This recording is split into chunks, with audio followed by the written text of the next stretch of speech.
Will TikTok actually get banned in the United States? I think that's something that's been on a lot of people's minds, especially for people in the Gen Z category that live in the US. This week, things got a little bit crazy and this whole debate started to heat up quite a bit. So in this video, I want to go over what actually happened this week, why TikTok getting banned would be so massive in terms of social media in the US, and why the US actually wants to do this so badly. So let's start by looking at this video right here. Hi everyone, it's Shou here. I'm the CEO of TikTok. I'm here in Washington, D.C. today, and I have some news and updates to share with everyone here. Today, I'm super excited to announce that more than 150 million Americans are on TikTok. That's almost half of the US coming to TikTok to connect, to create, to share, to learn, or just to have some fun. So right off the hop, that tells you a lot about the scale of how many people are actually using TikTok in the US and why this problem has become so pervasive in the last year. 150 million people in the US, half the US's population almost, is using TikTok on a daily basis, and that's kind of concerning when you think about the potential security issues that TikTok has been known to have, according to the US government. Now this comes at a pivotal moment for us. Some politicians have started talking about banning TikTok. Now this could take TikTok away from all 150 million of you. I'll be testifying before Congress later this week to share all that we're doing to protect Americans using the app and deliver on our mission to inspire creativity and to bring joy. Let me know in the comments what you want your elected representatives to know about what you love about TikTok. So naturally, people came down and there was a ton of stuff about people just saying why they love TikTok, how it changed their lives, specifically referring to the pandemic in 2020 and how this was like a cultural center in that time. Now, if you think about the CEO of Facebook, Mark Zuckerberg, you're probably gonna search him up and see things about people questioning whether he's a lizard person. If you think about Elon Musk, you do a quick Google search on him, he's the world's richest asshole.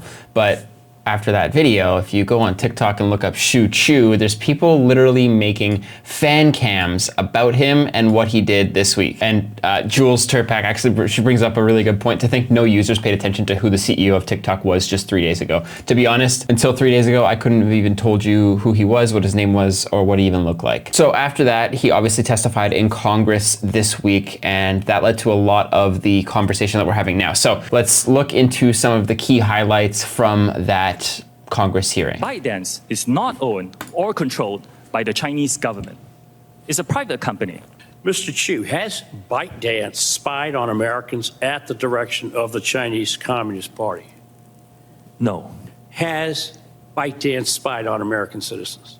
I don't think that spying is the right way to describe it. No. Okay, so this is where things get a little confusing, and I want to explain what he just said there. ByteDance is the company, the parent company that owns TikTok. TikTok is the US and American-based platform. ByteDance is Chinese-based. They separated those entities quite a bit, and TikTok is now based in North America. They have offices in Canada and the US, I believe, and a dedicated staff. Now, where this becomes problematic is that he did confirm that ByteDance, they do still have access to the US TikTok platform user data. Where it's important to make that distinction is just because ByteDance has that information, it doesn't mean that they're spying on American citizens.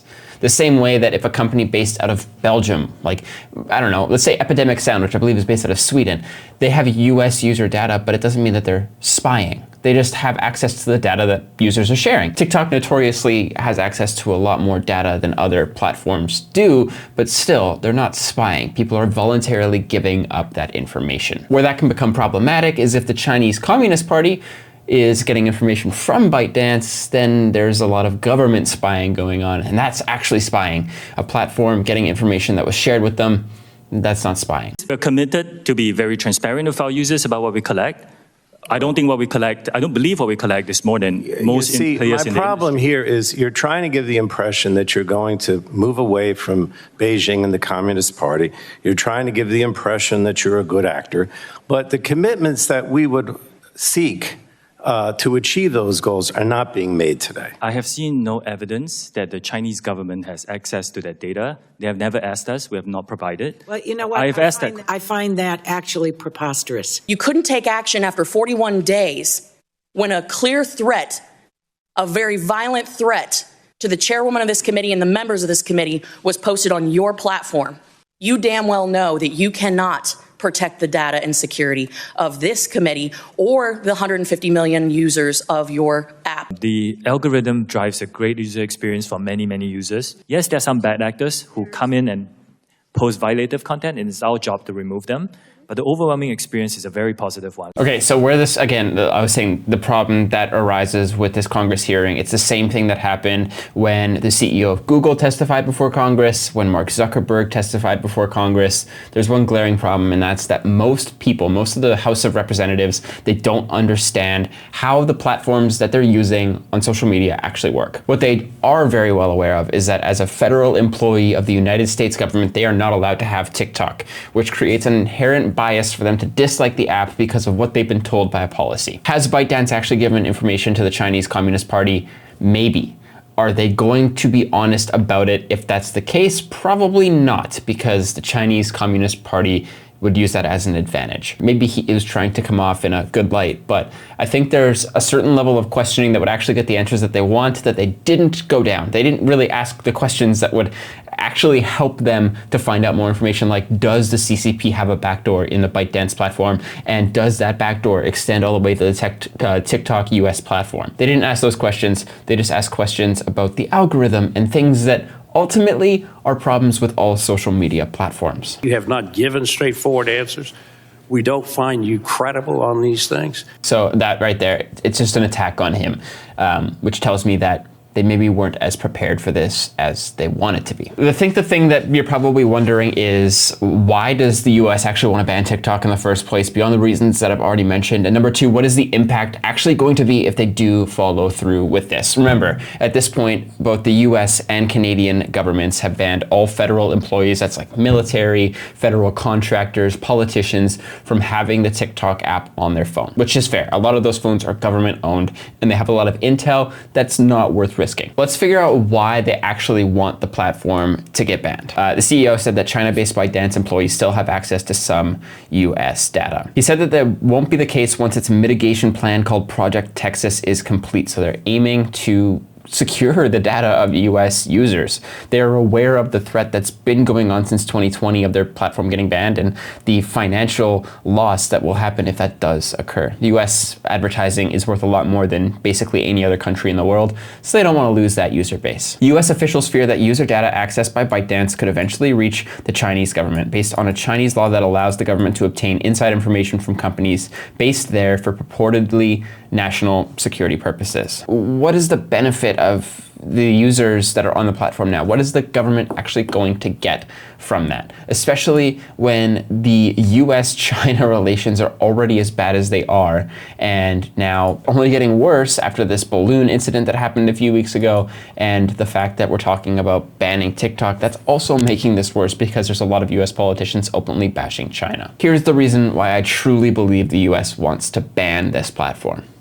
Discomfort. The US has never had a platform as dominant as TikTok based in a country that isn't the US, and specifically based out of a country that is a political enemy at the time. China and the US aren't getting along. And that's the main problem going on here, is that the US wants an advantage over China, but China is dominating this social media game right now. A Chinese company, TikTok, they're doing really well. That threat, that possible intel, that possible advantage is something that the US doesn't want to give China. They're operating defensively in this situation. And let's be realistic, if this social media platform was based out of Australia, an ally, it probably wouldn't be the same conversation. But if it was Russia or maybe another, let's say, tumultuous relation with the US, probably be the same story. What is the actual impact of TikTok getting banned? Will it change our world forever? Probably not, but let's be realistic. The oft-maligned, most downloaded app of the year, changing comedy, music, and activism. Its success is a refreshing revolution for meritocratic self-expression. That's a great line that explains everything. Think back to 2020 in the BLM protests. The mobilization of that nationally throughout the United States came through the TikTok and potentially Twitter platforms. Young people were using TikTok at an insane rate. And to be honest, when that was happening, I'm in Canada. I wanted to know what was going on, so I went to TikTok. Culture, comedy, the way we consume content has been entirely changed by TikTok. But you might be wondering, what about Instagram Reels? What about YouTube Shorts? Wouldn't they have the same effect? I don't think so. I think that TikTok has a cultural, I don't know, persuasion about it that is just unmatched by any other social media platform. TikTok being gone would affect the way that young people are getting their cultural, I don't know, development these days. The word Riz, for an example, where do you think that came from? TikTok. It came from TikTok. People who are using words, creating language, creating culture through a social media platform, that's all going on TikTok. When you get rid of that, I don't think Instagram has that same influence, especially on Reels, where the algorithm is confusing and oftentimes not even very reliable. I think that TikTok, well, it's not on my phone. It hasn't been on my, actually, I just re-downloaded it so I could upload a video, but I only downloaded it to upload the videos because the algorithm is so powerful, but it's super distracting. It's not good for my mental health. And in terms of security, I'd rather not take my chances. I'd love to hear more about what you think about TikTok. So leave a comment down below with your thoughts on whether it should get banned and whether you think it's gonna have a huge cultural impact if it does. Also, if you like this video, this is my second channel. I put up videos on my main channel every single week. So go check that out. I will see you guys very soon. Peace out. Stay off TikTok. TikTok's bad. TikTok is dangerous. Unless, you know, you wanna make a fan cam because, wow, that's weird. Never expected that to be a thing. All right, see you soon.